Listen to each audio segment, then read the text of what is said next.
السلام علیکم ورحمۃ اللہ وبرکاتہ۔ وعلیکم السلام ورحمۃ اللہ وبرکاتہ۔ نحمده ونصلی علی رسولہ الکریم، اما بعد فاعوذ باللہ من الشیطان الرجیم، بسم اللہ الرحمن الرحیم، رب اشرح لی صدری ویسر لی امری واحلل عقدۃ من لسانی یفقہوا قولی۔ آج ہم انشاءاللہ سونے کے آداب اور اذکار پڑھیں گے۔ سونے کے وقت پر سونا۔ هو الذی جعل لکم اللیل لتسکنوا فیہ والنہار مبصرا ان فی ذلک لآیات لقوم یسمعون۔ وہی تو ہے جس نے تمہارے لیے رات بنائی تاکہ تم اس میں آرام کرو، اور دن کو روشن بنایا تاکہ اس میں کام کاج کرو۔ اس میں بھی ان لوگوں کے لیے کئی نشانیاں ہیں جو سنتے ہیں۔ پھر اسی طرح عشاء کی نماز پڑھے بغیر نہ سونا۔ عبداللہ بن مسعود بیان کرتے ہیں کہ نبی صلی اللہ علیہ وسلم کے سامنے ایک شخص کا ذکر کیا گیا کہ وہ صبح تک پڑا سوتا رہا اور فرض نماز کے لیے نہیں اٹھا۔ اس پر آپ نے فرمایا شیطان نے اس کے کان میں پیشاب کر دیا ہے۔ نماز عشاء میں سستی کو منافقت کی علامت قرار دیا گیا ہے۔ حضرت ابو ہریرہ سے روایت ہے کہ رسول اللہ صلی اللہ علیہ وسلم نے فرمایا منافقوں پر فجر اور عشاء کی نماز سے بھاری کوئی نماز نہیں ہوتی۔ نماز وتر کا اہتمام کرنا۔ نماز وتر رات کی آخری نماز ہے۔ اندیشہ ہو کہ تہجد کے لیے بیدار نہ ہو سکیں گے تو وتر پڑھ کے سوئیں۔ پھر اسی طرح حدیث میں آتا ہے کہ جسے اندیشہ ہو کہ وتر پڑھنے کے لیے رات کے آخری حصے میں نہیں اٹھ سکے گا، اسے رات کے پہلے حصے میں عشاء کے بعد وتر پڑھ لینی چاہیے۔ نماز عشاء کے بعد سونے میں تاخیر نہیں کرنی چاہیے، سوائے اس کے کہ ذکر الہی یا علمی گفتگو یا دینی مذاکرہ ہو۔ گھر والوں سے ضروری بات کے لیے جاگا جا سکتا ہے۔ نبی صلی اللہ علیہ وسلم نے فرمایا رات کا اندھیرا پھیل جانے کے بعد لایانی گفتگو نہ کیا کرو۔ اور ہمارے اکثر پروگرامز اور جو کچھ ہم دیکھتے سنتے ہیں یا جو کچھ ہوتا ہے وہ عام طور پر لایانی ہی ہوتا ہے۔ ابو برزہ اسلمی کہتے ہیں کہ آپ صلی اللہ علیہ وسلم عشاء میں تاخیر پسند فرماتے لیکن اس سے پہلے سونے کو اور اس کے بعد باتوں کو ناپسند کرتے۔ بسم اللہ پڑھ کر گھر کے دروازے بند کر دینے چاہیے، کیونکہ حدیث میں آتا ہے کہ دروازوں کو بند کر لیا کرو اور اللہ کا نام لے لیا کرو، کیونکہ شیطان بند دروازے نہیں کھولتا۔ سونے سے قبل آگ وغیرہ بجھا دینی چاہیے، خصوصاً سردی کے موسم میں گیس کے ہیٹرز وغیرہ بند کر دینے چاہیے۔ نبی صلی اللہ علیہ وسلم نے فرمایا جب سونے لگو تو گھر میں آگ کھلی نہ چھوڑو۔ آپ نے فرمایا ابن عباس سے روایت ہے کہ ایک بار ایک چوہیا چراغ کی بتی گھسیٹتی ہوئی لے آئی اور رسول اللہ صلی اللہ علیہ وسلم کے سامنے چٹائی پر ڈال دی جس پر آپ تشریف فرما تھے، اور ایک درہم کے برابر جگہ بھی جل گئی۔ تو آپ نے فرمایا جب تم سونے لگو تو اپنے چراغ بجھا دیا کرو، یعنی آگ کھلی نہیں رہنی چاہیے، کیونکہ ہو سکتا ہے کہ شیطان جو ہے وہ گھروں میں آگ لگانے کی کوشش کرے۔ شیطان اس قسم کی مخلوق کو آگے لگا لیتا ہے اور تمہارے گھروں میں آگ لگا دیتا ہے۔ نبی صلی اللہ علیہ وسلم نے فرمایا آگ دشمن ہے، اس لیے اس سے بچو۔ ابن عمر رات کو سونے سے پہلے اپنے گھر میں جہاں بھی آگ جل رہی ہوتی تھی بجھا کر سوتے تھے۔ ایسی جگہ سونے سے پرہیز کرنا چاہیے جہاں تازہ ہوا نہ آئے۔ ایسی چھت پہ نہیں سونا چاہیے جہاں منڈیر نہ ہو۔ رسول اللہ صلی اللہ علیہ وسلم نے فرمایا جو شخص کسی ایسی چھت پہ سوئے جس کے گرد کوئی منڈیر یعنی دیوار وغیرہ نہ ہو تو اس سے ذمہ اٹھ گیا، یعنی وہ اٹھ کے بازلوں کو چلنے کی عادت ہوتی اور چھت سے نیچے جا گرا مر گیا تو پھر اس کا اپنا قصور ہے۔ پھر اسی طرح تنہا گھر میں نہیں سونا چاہیے، بالکل آل الون۔ ابن عمر سے مروی ہے کہ نبی صلی اللہ علیہ وسلم نے تنہا رات گزارنے سے منع فرمایا ہے۔ کچھ بھی ہو سکتا ہے رات کو انسان کو، تو کوئی نہ کوئی آس پاس ہونا چاہیے۔ برا بن عازب کہتے ہیں کہ نبی صلی اللہ علیہ وسلم نے فرمایا جب تم رات کو بستر پر لیٹو تو نماز کی طرح وضو کر لیا کرو، یعنی سونے سے پہلے وضو کر کے سونا چاہیے، کیونکہ اس کے بارے میں آتا ہے کہ جو شخص باوضو رات کو سوتا ہے اس کے بستر میں فرشتہ رات گزارتا ہے۔ جب بھی وہ رات کی کسی گھڑی میں نیند سے بیدار ہوتا ہے فرشتہ کہتا ہے اللہ اپنے فلاں بندے کو معاف کر دے، اس لیے کہ وہ باوضو سویا۔ ساری رات فرشتے دعائیں کرتے رہتے ہیں۔ حدیث میں آتا ہے جو مسلمان باوضو ہو کر اللہ کا ذکر کرے اور ذکر کرتے ہوئے سو جائے، پھر رات کے کسی حصے میں اس کی آنکھ کھل جائے اور وہ اللہ سے دنیا اور آخرت کی خیر مانگے تو اللہ تعالیٰ اس کو عطا فرما دے گا، یعنی دعائیں بھی قبول ہوتی ہیں ایسے شخص کی۔ پھر وضو کا پانی اور مسواک تیار کر کے سونا چاہیے، کیونکہ صبح اٹھ کے انسان کو ایسی سستی ہوتی ہے کہ اگر اس وقت مسواک جگہ پہ نہیں رکھا ہو تو پھر ملتا ہی نہیں۔ سعد بن ہشام سے روایت ہے کہ ام المومنین سیدہ عائشہ رضی اللہ تعالیٰ عنہا نے رسول اللہ صلی اللہ علیہ وسلم کے وطر کے متعلق بیان کرتے ہوئے بتایا ہم آپ کے لیے مسواک اور وضو کا پانی تیار کر کے رکھ دیتے تھے۔ تو آج کل یہ ہے کہ سونے سے قبل رات ٹینکی وغیرہ کا پانی چیک کر کے سوئیں، تاکہ ایسا نہ ہو کہ صبح کے وقت بجلی بھی گئی بھی ہو اور پانی بھی نہ ہو اور نماز میں تاخیر ہو جائے، تو ایسا نہ ہو۔ نبی صلی اللہ علیہ وسلم کے پاس سوتے وقت بھی مسواک ہوتی، جب آپ بیدار ہوتے تو سب سے پہلے مسواک کرتے۔ پھر اسی طرح سوتے وقت سرما بھی لگایا جا سکتا ہے. حدیث میں آتا ہے کہ سوتے وقت عصمت سرما ضروری سمجھ لو، کیونکہ یہ نظر کو تیز کرتا ہے اور بالوں کو اگاتا ہے. رسول اللہ صلی اللہ علیہ وسلم کے پاس ایک سرما دانی تھی جس سے آپ سوتے وقت ہر آنکھ میں 3 بار سرما لگاتے تھے. ابو ہریرہ سے روایت ہے رسول اللہ صلی اللہ علیہ وسلم نے فرمایا کہ جب تم میں سے کوئی بستر پہ جائے تو اپنے تہبند کا کونا پکڑے اور اس سے اپنا بستر جھاڑے، یعنی بستر جھاڑ کے لیٹے، بسم اللہ پڑھے، کیونکہ وہ نہیں جانتا کہ اس کے بعد اس کے بستر پر کون آیا. یعنی دن میں اب آپ یہاں ہیں، جیسے ادھر ادھر کام کریں تو آپ کو نہیں پتا بستر پہ کیا چیز چڑھ کے سو رہی ہے، تو جب سونے لگے تو ایک دفعہ بستر کو جھاڑ لیں. نبی صلی اللہ علیہ وسلم نے فرمایا جب تم میں سے کوئی شخص بستر پر لیٹے تو پہلے اپنا بستر اپنے ازار کے کنارے سے جھاڑ لے، کیونکہ وہ نہیں جانتا کہ اس کی بے خبری میں کیا چیز اس پر آ گئی. آپ صلی اللہ علیہ وسلم نے فرمایا جو شخص اپنے بستر پر جانے لگے تو اسے چاہیے کہ وہ اپنے کپڑے کے کنارے سے اسے 3 مرتبہ جھاڑ لے، یعنی اپنا دوپٹہ لے کے یا کسی بھی چیز سے اس کو اچھی طرح جھاڑ لیں، یا ویسے ہاتھ سے بھی جھاڑ سکتے ہیں. پھر یہ کہ زیادہ آرام دہ بستر نہ استعمال کریں. حضرت عائشہ فرماتی ہے کہ رسول اللہ صلی اللہ علیہ وسلم کا بستر چمڑے کا تھا اور اس میں کھجور کی چھال بھری ہوئی تھی. جب آپ سونے کا ارادہ کریں تو گھر میں جو بھی بتیاں یا روشنی وغیرہ ہے اس کو بجھا دیں. جابر روایت کرتے ہیں کہ رسول اللہ صلی اللہ علیہ وسلم نے فرمایا رات کو جب سونے لگو تو چراغ بجھا دیا کرو. کیوں؟ ایک وجہ تو یہ ہے کہ چوہیا تیل میں سے وہ بتی نکال کے جلتی آگ کہیں اور جا کے پھینک دے تو گھر جل سکتا ہے. ایک اور ریزن بھی ہو سکتی ہے روشنی گل کرنے کی، انرجی سیو کرنے کے علاوہ اس میں ہیلتھ کا ایک بہت اہم نقطہ چھپا ہوا ہے.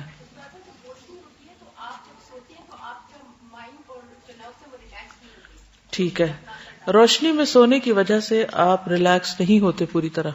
ہمارے جسم کے کچھ حصے صرف اس وقت کام کرتے ہیں جب مکمل ڈارکنیس ہوتی ہے. اگر تھوڑی سی بھی روشنی کمرے میں ہو تو بھی وہ عمل متاثر ہوتا ہے. اس لیے کوشش یہ کیا کریں کہ جب آپ سوئیں، سونے سے پہلے آپ بستر جھاڑ لیں، ہر چیز کا بندوبست کر لیں، قریب اپنے ٹارچ رکھ لیں یا بیڈ سائڈ ٹیبل پہ اگر لیمپ وغیرہ ہے تو اس کو استعمال کر سکتے ہیں ضرورت پڑنے پر. لیکن سوتے وقت بتیاں بجھا کر سوئیں. کچھ لوگ ڈرتے رہتے ہیں اور وہ روشنی کر کے سوتے ہیں، اور سونے کے باوجود ان کی تھکاوٹ نہیں اترتی کیونکہ آپ پوری طرح ریلیکس ہی نہیں ہوتے. اس پر آپ مزید پڑھ بھی سکتے ہیں، ریسرچ کر سکتے ہیں کہ ٹوٹل ڈارک میں سونا کیوں ضروری ہے. پھر دائیں کروٹ سونا، اگر بعد میں کروٹ بدلنی پڑے تو بدل سکتے ہیں، یہ نہیں کہ ساری رات ایک ہی کروٹ پہ سوئیں، لیکن آغاز میں دائیں طرف ہی ہو. رسول اللہ صلی اللہ علیہ وسلم نے برا بن عازب کو نصیحت کی جب تم سونے کے لیے اپنے بستر پر آؤ تو نماز جیسا وضو کرو اور اپنے دائیں پہلو پر لیٹ جاؤ. ابو قتادہ کہتے ہیں کہ جب رسول اللہ صلی اللہ علیہ وسلم دوران سفر رات کے وقت پڑاؤ کرتے تو اپنی دائیں کروٹ لیٹتے، اور اگر صبح سے کچھ دیر پہلے پڑاؤ کرتے تو اپنے بازو کو کھڑا کرتے اور ہتھیلی پر اپنا چہرہ رکھتے، یعنی نیچے رکھ کے نہیں سوتے بلکہ بازو کھڑا کر کے سوتے. کیوں؟ تاکہ زیادہ گہری نیند نہ سو جائیں، نماز کے لیے اٹھ سکیں. دایاں ہاتھ رخسار کے نیچے رکھنا، یعنی سوتے وقت نہ صرف یہ کہ دائیں کروٹ ہو بلکہ دایاں ہاتھ دائیں گال کے نیچے ہو. سیدنا حذیفہ نے فرمایا کہ رسول اللہ صلی اللہ علیہ وسلم جب رات کو بستر پر لیٹتے تو اپنا ہاتھ رخسار کے نیچے رکھتے تھے. سیدہ حفصہ کہتی ہے کہ رسول اللہ صلی اللہ علیہ وسلم جب سونے کا ارادہ فرماتے تو اپنا دایاں ہاتھ رخسار کے نیچے رکھ لیتے، پھر 3 مرتبہ فرماتے اللہم قنی عذابک یوم تبعث عبادک، اے اللہ مجھے اپنے عذاب سے بچا لینا جس دن تو اپنے بندوں کو اٹھائے گا، یعنی قیامت کے دن. تجربات سے یہ بات پتہ چلتی ہے کہ دائیں ہتھیلی اور رخسار کے ملنے سے، یعنی دائیں ہتھیلی اور رخسار یعنی 2 جگہوں کے ملنے سے دماغ کا دایاں حصہ متحرک ہو جاتا ہے. اس طرح دوران خون تحریک کا سلسلہ شروع ہو جاتا ہے، یعنی سرکولیشن بہتر ہوتی ہے. اس عمل کے دوران زائد اور مضر چربی LDL وہ زائل ہو جاتی ہے جس سے اعصاب پرسکون ہوتے ہیں اور نیند بھی پرسکون ہوتی. تو ہر چیز میں ایک حکمت ہے، لیکن ہم اس سے بڑھ کر سنت کی پیروی کریں گے. پھر پیٹ کے بل الٹا ہو کر نہ لیٹیں. ابو ہریرہ رضی اللہ عنہ سے روایت ہے کہ رسول اللہ صلی اللہ علیہ وسلم نے ایک آدمی کو پیٹ کے بل لیٹے ہوئے دیکھا تو فرمایا اس طرح پیٹ کے بل لیٹنا اللہ تعالیٰ کو پسند نہیں. ابو ذر رضی اللہ عنہ سے روایت ہے کہ میں پیٹ کے بل لیٹا ہوا تھا، نبی صلی اللہ علیہ وسلم میرے پاس سے گزرے، مجھے قدم مبارک سے ٹھوکا دیا اور فرمایا اے پیارے جنیدب، یہ اہل جہنم کے لیٹنے کا انداز ہے، یعنی ایسے مت لیٹو. منہ لپیٹ کر نہ سونا، کچھ لوگ رضائی کے اندر منہ رکھ کے سوتے ہیں، اس سے کیا نقصان ہوتا ہے؟ آکسیجن نہیں ملتی اور کاربن ڈائی آکسائڈ ہی انہیل کرتے رہتے ہیں بار بار. اب ساری رات اگر یہی کام کریں گے تو صبح فریش کیسے اٹھیں گے؟ پھر اللہ کا ذکر کرنا. نبی صلی اللہ علیہ وسلم نے فرمایا جو آدمی اپنے بستر پر آئے لیکن اللہ کا ذکر نہ کرے وہ بھی اس کے لیے باعث حسرت ہوگا، یعنی بستر اس کے خلاف گواہی دے گا. عبداللہ بن مسعود کہتے ہیں کہ اللہ کا ذکر کرتے وقت نیند کا آنا شیطان کی طرف سے ہے، یعنی اللہ کے ذکر کے دوران سونا شیطان کی طرف سے. اگر چاہو تجربہ کر کے دیکھ لو، اور جب تم میں سے کوئی سونے کا ارادہ کرے تو اللہ تعالیٰ کا ذکر کرے. تسبیحات فاطمہ پڑھنا یہ ہر تھکاوٹ کا علاج بھی ہے. سیدنا علی سے روایت ہے کہ فاطمہ رضی اللہ تعالیٰ عنہا کے ہاتھوں میں چکی پیسنے کی وجہ سے تکلیف ہو گئی، گٹھے پڑ گئے، تو وہ اس کی شکایت لے کر نبی صلی اللہ علیہ وسلم کی خدمت میں حاضر ہوئی، کیونکہ انہیں پتا چلا تھا کہ آپ کے پاس کچھ غلام آئے ہیں، لیکن ان کی ملاقات نبی صلی اللہ علیہ وسلم سے نہ ہو سکی. اس لیے حضرت فاطمہ نے حضرت عائشہ سے اس بات کا ذکر کیا. جب آپ گھر تشریف لائے تو حضرت عائشہ نے اس کا تذکرہ کیا. حضرت علی بیان کرتے ہیں پھر آپ ہمارے ہاں تشریف لائے، ہم اس وقت اپنے بستروں پر لیٹ چکے تھے، ہم نے اٹھنا چاہا تو آپ نے فرمایا تم دونوں لیٹے رہو. پھر آپ میرے اور فاطمہ کے درمیان بیٹھ گئے. میں نے آپ صلی اللہ علیہ وسلم کے قدموں کی ٹھنڈک اپنے پیٹ پر محسوس کی. پھر آپ نے فرمایا تم دونوں نے جو چیز مجھ سے مانگی ہے کیا میں اس سے بہتر چیز نہ دوں، کیا اس سے بہتر بات نہ بتاؤں؟ جب تم اپنے بستر پر لیٹ جاؤ تو 33 بار سبحان اللہ، 33 بار الحمدللہ اور 34 بار اللہ اکبر کہو، یہ تمہارے لیے خادم سے زیادہ بہتر ہے. اس میں کیا سیکھنے کی بات ہے کہ جب بچے کو مطالبہ لے کر آئے تو کیا کرنا چاہیے؟ ان کی توجہ اس سے بہتر بات کی طرف کر دینی چاہیے. یعنی اگر آپ نے کچھ نہ دینا ہو تو ایک اچھی بات ہی بتا دیں. عموماً ہم کیا کرتے ہیں جب ہم بچوں کو کچھ دینا نہیں چاہتے تو پھر کیا کرتے ہیں؟ ڈانٹ ڈپٹ کو بھیج دیتے ہیں. تو بہتر ہے کہ کوئی اچھی بات بتا دیں ان کو. آیت الکرسی پڑھنا. آیت الکرسی شیطان سے محفوظ رکھنے والی آیت ہے. وہ مشہور روایت جس میں سیدنا ابی ابن کعب اپنے والد سے روایت کرتے ہیں کہ ان کے کھجوروں کے کھیت تھے، وہ اس میں کمی دیکھتے، یعنی ان کی چوری ہوتی تھی. ایک رات انہوں نے چور پکڑ لیا. وہ ایک جانور سے مشابہ ایک نوعمر لڑکا تھا، جانور جیسی شکل تھی. انہوں نے سلام کیا تو اس نے جواب دیا. پوچھا تم کون ہو، جن ہو یا انسان؟ اس نے کہا میں جن ہوں. انہوں نے کہا اپنا ہاتھ میری طرف بڑھاؤ. اس نے اپنا ہاتھ بڑھایا. اس کا ہاتھ کتے کے ہاتھ کی طرح تھا، بال کتے کے بال کی طرح تھے. انہوں نے پوچھا کیا اس طرح جنوں کی تخلیق ہوئی، یعنی ایسی شکل ہوتی ہے؟ اس نے کہا میں یہ جانتا ہوں کہ جنوں میں مجھ سے زیادہ شدید اور کوئی نہیں. میں نے یہ نہیں بتایا لیکن کہا کہ میں ایک قوی جن ہوں. انہوں نے کہا تم میرے پاس کیوں آئے؟ اس نے کہا مجھے خبر ملی ہے کہ تم صدقہ کرنا بہت پسند کرتے ہو تو میں تمہارے کھانے میں سے اپنا حصہ لینے آیا ہوں. انہوں نے کہا کیا چیز تم سے بچا سکتی ہے؟ اس نے کہا وہ آیت جو سورۃ البقرہ میں ہے، یعنی آیت الکرسی. لفظ نہیں آیت الکرسی بولا. جو کوئی اس کو رات کے وقت پڑھے گا وہ صبح تک مجھ سے پناہ میں رہے گا، اور جو صبح اسے پڑھے گا وہ رات تک مجھ سے پناہ میں رہے گا. پھر جب صبح کو انہوں نے اس بات کا ذکر نبی صلی اللہ علیہ وسلم سے کیا تو آپ نے فرمایا اس خبیث نے سچ کہا. آپ کی تو نہیں کبھی چوری ہوئی؟ کوئی چیز کم تو نہیں ہوئی؟ عام طور پر جب کوئی چیز چوری ہو جاتی ہے یا کم ہو جاتی ہے تو ہم صرف انسانوں پر ہی شک کرتے ہیں. اس میں ایک احتمال یہ بھی رکھیے کہ شیاطین ہیں یا شیطانوں کے چیلے ہیں جو یہ کام کرتے ہیں. تو ان سب سے بچنے کے لیے کیا کرنا چاہیے؟ جی ہاں،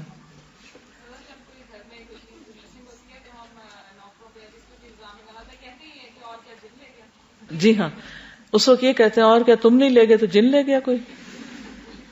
اب آپ دیکھیے کہ یہ ایک صحیح روایت ہے اور اس سے پتہ چلتا ہے کہ وہ آپ کے کھیتوں میں سے کچھ چرانے کے لیے آیا تھا. تو رات سوتے وقت ہم تو سو جاتے ہیں، بے ہوش ہو جاتے ہیں، ہمیں کیا خبر کہ کیا ہو رہا ہے آس پاس. تو ان چیزوں کی حفاظت اللہ ہی کرتا ہے، لہٰذا اللہ کے نام سے ہر ایک کو اللہ کی امان میں دے دینا چاہیے. میں یہ بتانا چاہ رہی ہوں کہ ابھی جب یہ واقعہ بیان ہو رہا تھا تو میرے جسم کے رونگٹے بھی کھڑے ہو گئے کہ میں یہ سوچ رہی تھی کہ 2 ماہ پہلے میرے پاس ایک بچی کام کرتی تھی اور وہ چلی گئی اور اس کے گھر والے بھی قریب رہتے تھے. اور جب وہ چلی گئی تو اس کے جانے کے بعد ہم نے دیکھا کہ میرے کچن میں چاول کی بوری ہے جو آدھی خالی ہو گئی ہے، اور اب اس کے جانے کے بعد 2 ماہ میں اس کا 1/4 بھی حصہ ختم نہیں ہوا. اور ابھی رات کو بھی ہم یہی بات کر رہے تھے کہ اب دیکھا بھی نہیں، پوری طرح یقین سے بھی نہیں کہہ سکتے، لیکن ایک دم سے اچانک وہ وہ آدھی بھوری کہاں چلی گئی. اور اب چونکہ جب بچی گھر میں ہوتی ہے تو ہم ملازمہ کے اوپر انحصار بھی زیادہ کرتے ہیں، اور یہ بھی بہت ممکن ہے کہ میں نے آیت الکرسی بھی نہ پڑھی ہو، لیکن اب مجھے لگ رہا ہے کہ مجھے اس کا بریز ذمہ کر دینا چاہیے، کیونکہ یہ بھی ممکن ہے. ہو سکتا ہے کہ جس کو ہم چور کہہ رہے ہوں چور نہ ہو، اور اس طرح ہمارے عمل نہ برباد ہو جائیں، کیونکہ بعض گمان گناہ ہوتے ہیں. ان بعض الظن اسم. تو یہ ایک احتمال ہے. آیت الکرسی تو سب کو آتی نہیں آتی تو یاد کر لیجئے.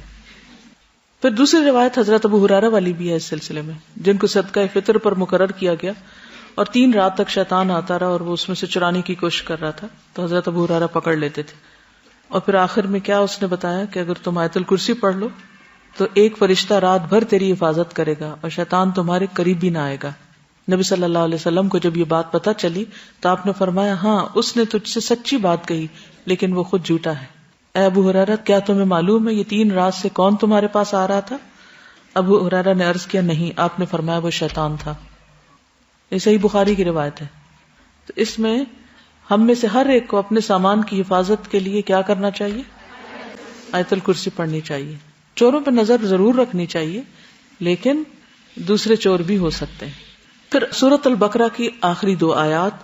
سیدنا ابو مسعود بدری سے روایت ہے کہ رسول اللہ صلی اللہ علیہ وسلم نے فرمایا، سورۃ البقرہ کی آخری 2 آیتیں جو کوئی رات کو پڑھ لے گا وہ اس کو کافی ہو جائیں گی. کون سی ہیں وہ 2؟ آمن الرسول بما. نعمان بن بشیر سے روایت ہے کہ نبی صلی اللہ علیہ وسلم نے فرمایا کہ اللہ تعالیٰ نے آسمان و زمین پیدا کرنے سے 2000 برس پہلے ایک کتاب لکھی. اس کتاب میں سے 2 آیات اتاری جن کے ساتھ سورۃ البقرہ کو ختم کیا گیا. جس گھر میں 3 رات یہ آیات پڑھی جائیں شیطان اس کے قریب نہیں آتا. سورۃ الکافرون رات کو سوتے وقت پڑھنی چاہیے.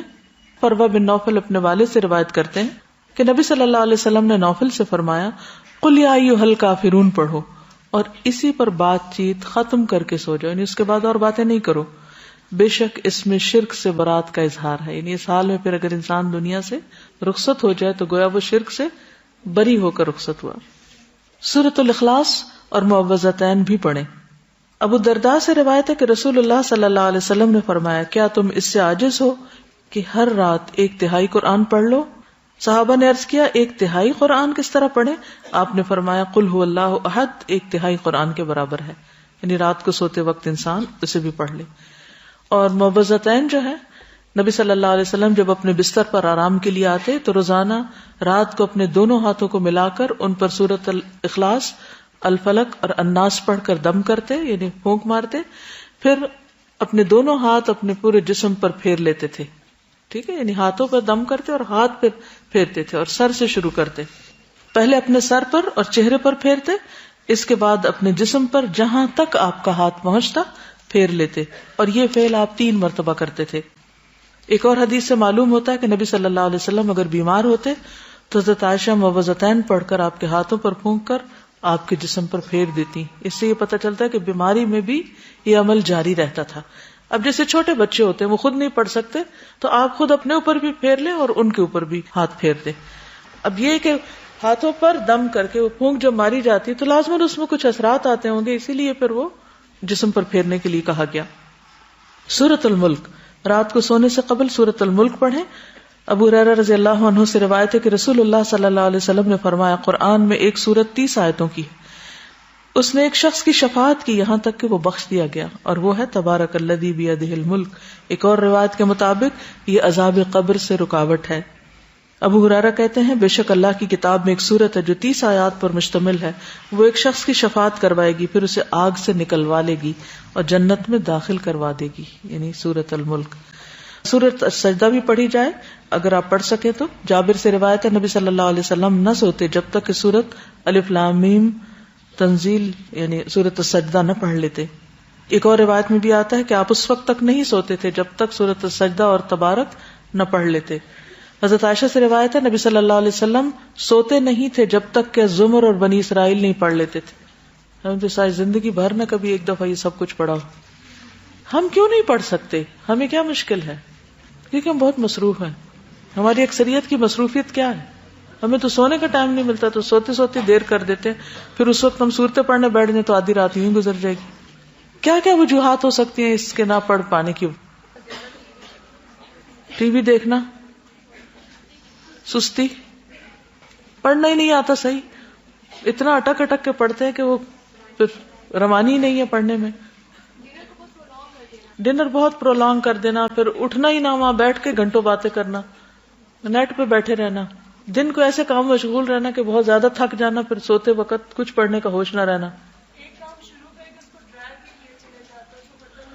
جی، کیونکہ ہماری کوئی ٹائم مینجمنٹ نہیں ہوتی، ہم نے کوئی ٹارگٹ سیٹ ہی نہیں کیا کہ یہ کر کے سونا ہے، لہٰذا بس جب بھی سو گئے، جس پہلو پہ بھی سو گئے، جہاں بھی سو گئے، چاہے تو صوفے پہ سو گئے یا کہیں اور سو گئے. یہ جو آپ نے کہا نا کہ قرآن پڑھتے ہوئے نیند آتی ہے یا سنتے ہوئے، تو میں جہاں تفسیر جب سن رہی ہوتی ہوں روزانہ یہ ہوتا ہے کہ میں لکھتے لکھتے نا اس کے پیج کے لائنیں پڑھنی شروع ہو جاتی ہیں. جی، سکینت نازل ہوتی. شیطان ذکر سے روکتا ہے، ایک فیکٹر یہ ہے. دوسرے کہ سکینت کی وجہ سے بھی انسان کو اونگ آ جاتی ہے، لیکن یہ ہے کہ انسان اپنا جائزہ خود لے کے اسے کیوں ایسا ہو رہا ہے. پھر کچھ اور مسنون دعائیں بھی ہیں جو رات کو بستر پر آ کر پڑھنی چاہیے. ایک تو وہی اللہم قنی عذابک یوم تبعث عبادک، پھر اللہم بسمک اموت و احیا، اور پھر الحمدللہ الذی اطعمنا وسقانا وکفانا وآوانا فکم ممن لا کافی لہ ولا مؤوی. حضرت انس کہتے ہیں کہ حضور صلی اللہ علیہ وسلم بستر پر جا کر یہ دعا پڑھا کرتے تھے. ایک اور روایت میں زہیر النماری کہتے ہیں کہ آپ یہ پڑھتے تھے اللہم اغفر لی ذنبی واخسأ شیطانی وفک رہانی وثقل میزانی وجعلنی فی الندی الاعلی. اے اللہ میرے گناہ بخش دے، میرے شیطان کو دفع کر دے، میرے نفس کو آزاد کر دے یعنی آگ سے، میرے میزان کو بھاری کر دے، مجھے اعلی مجلس والوں میں شامل کر دے. عبداللہ بن عمر نے ایک شخص کو سوتے وقت یہ پڑھنے کو کہا اللہم خلقت نفسی وانت توفاها لک مماتها ومحیاها ان احییتها فاحفظها وان امتها فاغفر لها اللہم انی اسألک العافیہ.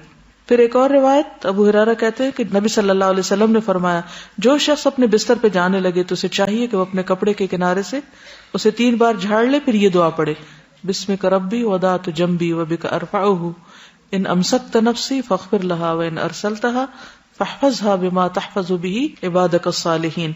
اے میرے رب تیرا نام لے کر میں اپنا پہلو رکھتا ہوں، تیرے نام ہی کے ساتھ اس کو اٹھاتا ہوں، اگر تو میری جان کو روک لے تو اسے بخش دینا، اور اگر واپس بھیج دے تو اس کی حفاظت فرمانا جس طرح تو اپنے نیک بندوں کی حفاظت فرماتا ہے. انس بن مالک کہتے کہ رسول اللہ صلی اللہ علیہ وسلم نے فرمایا جس نے اپنے بستر پر لیٹتے ہوئے یہ دعا پڑھی تو اس نے ساری مخلوق کی بیان کردہ اللہ کی تعریفیں کہہ ڈالی. اتنی خوبصورت دعا کہ گویا جتنی مخلوق ہے اللہ کی، وہ جو اللہ کی تعریف کرتی ہے اس نے اس طرح کی تعریف کر ڈالی. کیا ہوگی وہ؟ الحمدللہ الذی کفانی وآوانی، الحمدللہ الذی اطعمنی وسقانی، الحمدللہ الذی من علی فافضل، اللہم انی اسألک بعزتک ان تنجینی من النار. تمام تعریف اللہ کے لیے ہے جس نے میری کفایت کی اور مجھے رہنے کو جگہ عطا کی. تمام تعریف اللہ کے لیے جس نے مجھے کھلایا اور پلایا. تمام تعریف اللہ کے لیے جس نے مجھ پر احسان کیا اور مہربانی کی. اے اللہ میں تجھ سے تیری عزت کے واسطے سے سوال کرتا ہوں کہ تو مجھے آگ سے نجات دے. ابن عمر سے روایت ہے رسول اللہ صلی اللہ علیہ وسلم جب بستر پر تشریف لاتے تو فرماتے الحمدللہ الذی کفانی وآوانی واطعمنی وسقانی والذی من علی فافضل والذی اعطانی فاجزل الحمدللہ علی کل حال اللہم رب کل شیء وملیکہ والہ کل شیء اعوذ بک من النار. تمام تعریف اللہ کے لیے ہے جس نے میری کفایت کی اور مجھے رہنے کو جگہ عطا کی، مجھے کھلایا اور پلایا، اور وہ ذات جس نے مجھ پہ بہت احسان کیا اور بہت زیادہ کیا، جس نے مجھے دیا اور بہت خوب دیا.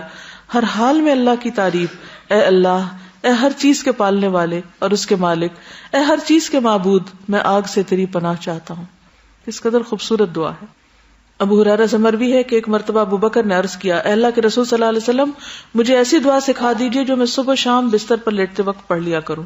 تو آپ نے یہ دعا سکھائی اللہم عالم الغیب والشہادۃ فاطر السماوات والارض رب کل شیء وملیکہ اشہد ان لا الہ الا انت اعوذ بک من شر نفسی ومن شر الشیطان وشرکہ.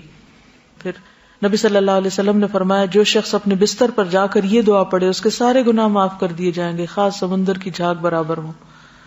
لا الہ الا اللہ وحدہ لا شریک لہ لہ الملک ولہ الحمد وہو علی کل شیء قدیر لا حول ولا قوۃ الا باللہ سبحان اللہ والحمد للہ ولا الہ الا اللہ واللہ اکبر۔ براء بن عازب کہتے ہیں نبی صلی اللہ علیہ وسلم نے ایک صحابی کو وصیت کی اور فرمایا جب تم بستر پہ جانے لگو تو یہ پڑھا کرو اللہم اسلمت نفسی الیک وفوضت امری الیک ووجہت وجہی الیک والجأت ظہری الیک رغبتا ورہبتا الیک لا ملجأ ولا منجا منک الا الیک آمنت بکتابک الذی انزلت ونبیک الذی ارسلت۔ اے اللہ میں نے اپنی جان تیرے حوالے کی، اپنا معاملہ تجھے سونپا، اپنے آپ کو تیری طرح متوجہ کیا، اپنی پشت کو تیری پناہ میں دے دیا، تجھ سے امید کے ساتھ اور خوف کے ساتھ، تیرے سوا کوئی جائے پناہ اور نجات کی جگہ نہیں۔ میں ایمان لایا تیری کتاب پر جو تو نے نازل کی اور تیرے نبی پر جس کو تو نے بھیجا۔ دیکھیے کتنے ذکر ہیں، کتنی دعائیں ہیں، ایک سے ایک بڑھ کر خوبصورت ہے۔